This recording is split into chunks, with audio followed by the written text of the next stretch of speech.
Hello friend, welcome back to my channel. आज के আমরা গলদা চিংড়ি মালাইকারি করব। এখানে চিংড়ি মাছ নিয়েছি কেটে ধুয়ে। এখানে মশলা বেটে নিয়েছি, পেঁয়াজ, আদা, রসুন, জিরে, লঙ্কা। এখানে নারকেলের দুধ। কড়াইতে তেল দিয়েছি, তেল গরম হয়ে গেছে। শুকনো লঙ্কা, তেজপাতা ফোড়ন দেব, পেঁয়াজ বাটা দেব, রসুন বাটা দেব, শুকনো লঙ্কা দিলাম,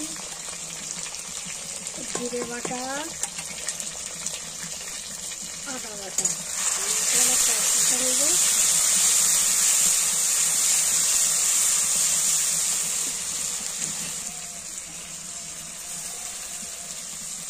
হলুদ দিলাম,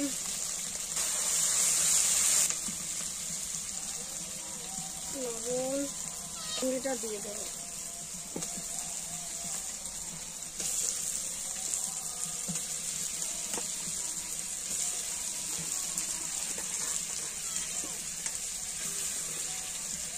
সামান্য একটু জল দিলাম, তেলটা কষে নেব, নিয়ে নারকেলের দুধটা দেবো।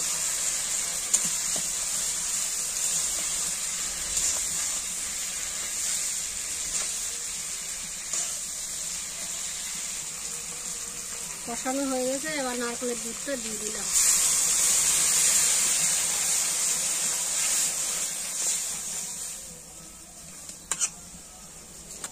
আর ঢেকে দিলাম।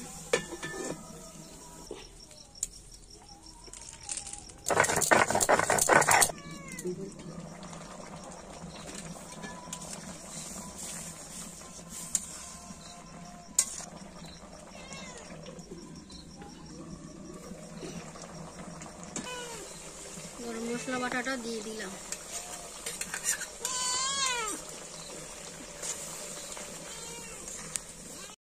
তরকারিটা নামিয়ে নেব। রেডি হয়ে গেছে আমাদের গলদা চিংড়ির মালাইকারি। ভিডিওটা যদি আপনাদের ভালো লেগে থাকে তো একটা লাইক করবেন, শেয়ার করবেন, কমেন্ট করবেন, আমাদের চ্যানেলটাকে সাবস্ক্রাইব করবেন। ধন্যবাদ ভিডিওটা দেখার জন্য।